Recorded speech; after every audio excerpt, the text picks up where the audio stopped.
All right, good morning. We're back out at the lathe. Remind me to never say how cold it is in North Carolina, because the last week has proved me wrong that 20s and the high teens aren't bad. Single digits suck. It's been cold out here. Been running the wood stove, but unfortunately I've about depleted my supply of scrap that I had in the back. So we're waiting on a load of firewood right now, matter of fact. But we got it up to about 50 degrees in here, so we're going to do a little something. I haven't been filming any of the needle scale work. It's just, it doesn't make for good video. So everything pretty much from the top down to the chip pan has been done. Everything's been pretty much all needle scaled. We're going by and we're putting a coat of citrus strip on it, letting it sit on there and bubble up, do its thing, and then we wire brush it down and then we wash it off. I have a pump up sprayer that I fill with hot water from the house, and we give it a good rinse. It's just, you know, good hot water. It rinses it down through the chip pan and then out through the drain at the bottom of there at the chip pan. And then we pretty much all the inside between the ways are pretty clean. I see rust is a little bit of flash rust is starting to pop up, so it tells me I'm getting down to good metal. So we'll probably do it maybe once or twice more and get rid of, you know, the grease and stuff that we can see, which isn't very much. I'll bring you in closer. I'll get the camera and hold it by hand and go through it though. But today I need to build a, I couldn't find a pan big enough to put the apron in, or the saddle, I'm sorry, put the saddle in.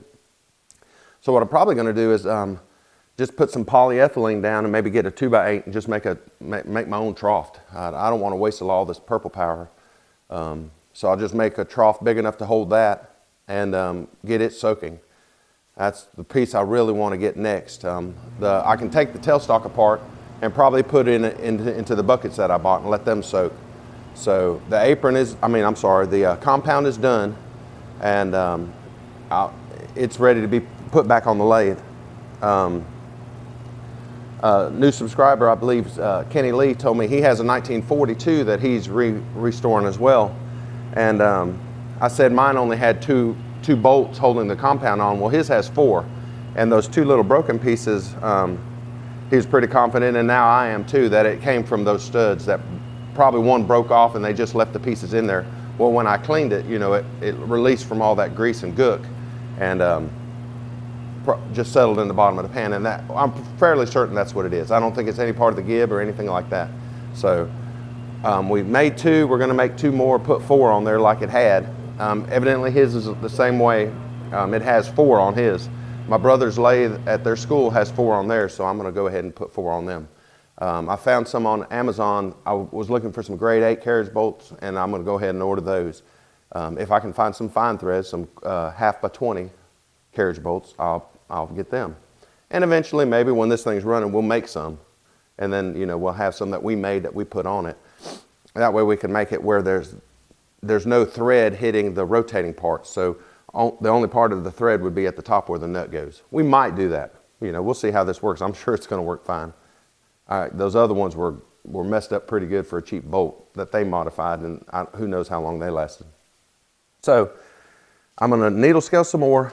Like I said, everything from the chip pan down needs to be done, and then we'll citrus strip and we'll rinse it. It's a little harder to rinse down there because it'll be on the floor, so I'll have to rinse it and then get the shop vac out and vacuum it up pretty quick. I don't want it messing up the floor, even though this floor needs to be recoated anyway. And then we'll keep on keeping on. And then when we finally get down where we're not using citrus strip anymore or any stripping agents like that, we'll go ahead and wire wheel it one time, coat it with mineral spirits, getting ready to say mineral oil. Mineral spirits, and to keep the flash rusting from going on. And or I don't know if you can use that Rusty's or not. I'm probably not going to. Probably just coat it with mineral spirits. I know that the paint won't be affected by that at all. And then we can start painting everything. And then once this is done, like I said, we're going to rebuild the components and put them on here one at a time. So we'll do that. So let me grab the camera. We'll do a little handheld stuff in here. So, you know, I try to do everything with the tripod, so it's not so shaky, but I wanted to get you in here to see how good this looked. I really wish I'd have took some before pictures on this, because the openings that are in here in the castings were much smaller. It probably had a good inch of stuff all the way around built up on it. So we'll see how that goes. And another thing I found stamped on this end of the ways down here, it says property of US Navy, or USN property, knobs, 382, machine number 435. So if that does anything for the history, man, I would really like to know some more of the history of it. I have some friends that are retired military that are looking into it, you know, through the National Archive, which anybody who's ever tried to search anything through there, it's not the easiest to navigate, but they know their way around, so maybe they can find something. So let me grab the, oh, and another benefit of using the citrus strip and the easy off, or whatever kind of degreaser that you're using in here, when you let it drip into the chip pan, it cleans the chip pan too. So all I do is, you know, let everything get down, let it do its thing, scrape it off, and then I rinse it with the hot water, and it drips down in the chip pan, and it's almost got it down to clean metal. So I haven't done anything in the chip pan, so when you see it, you know, I was pleasantly surprised. Anything that makes life easier, I'm good with. So let me grab the camera and we'll go around and look at some stuff. And as it would happen, as soon as you take the camera off the tripod, the microphone quits working. But you can tell, you know, the castings look really good. You can still see a little bit of dark spots on there, and I apologize for the shaking and the little out of focus, but this is a big DSLR with a very short lens on it, so trying to get, you know, the best quality video I can, and handheld's not the way to do it. But you can see the little bit of dark spots there at the bottom, a little more gunk that needs to be taken out. But all in all, you know, it's looking very good. So we'll probably coat it with citrus strip one more time and rinse everything out.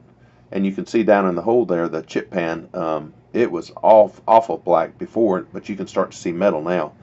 So it's looking much better. Here you can see my old bucket of purple powder. This is the purple powder that I've strained off and put it through a cone strainer. And what I do is I use this to rinse off all the excess citrus strip and all that, and I didn't want to waste it, so I just kind of use it on there. And you can see, you know, it's get it pretty clean. Very pleased with it. And here we see it says USN property knobs 382, machine number 435. So I can't wait to see the history on this. All right, I decided to bring you along a little bit. We'll see how this goes. Like I said, everything on the lathe is stripped. We've got all this stuff. The handles are took off. Everything that I believe I'm going to take off, I've taken off. I haven't taken off the filter assembly on the back yet. We'll probably do that when we get ready to rinse out or wash out the headstock. Probably going to run mineral spirits through it a few times. I'll probably go get a fresh boot, or probably I just use kerosene. Probably cheaper to do that, so I'll just go get kerosene. Run kerosene through it, of course run it through a strainer a few times, and then get clean kerosene. I want to run it through it until there's nothing coming out. I just want it perfectly clean in there, or as clean as I can get it. And then I'm going to get some 30 weight SAE 30 from Tractor Supply, which is relatively inexpensive. It's not that bad. Get that, and then I'm going to, we'll run it for a little while like that, and then we'll go ahead and probably buy the mobile one, or the mobile, I can't remember which one it is. But we'll get that. I'm a big fan of mobile oil. I always have, run it in everything that I have. That or Royal Purple, either one of the two. So I believe mobile makes better stuff for, or not better stuff, let me rephrase that. Mobile makes more stuff available for industrial machinery, so we'll probably do that. But I thought I'd put the different lens on the camera. It gives me a little bit longer, wider angle. And I'm gonna needle scale some of this just to see the hell that we gotta go through. I'll probably just go fast through it, speed it up. So let's get with it.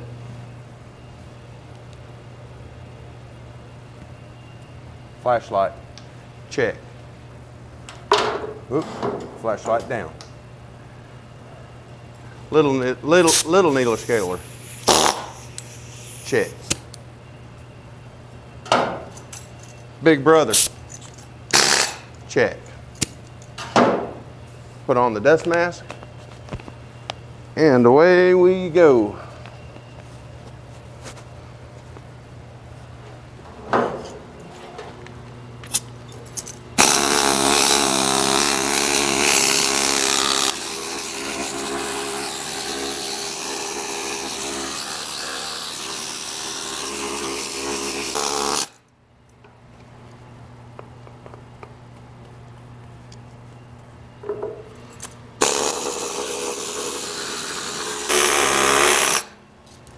This is a lot of fun. In my most sarcastic voice I could come up with.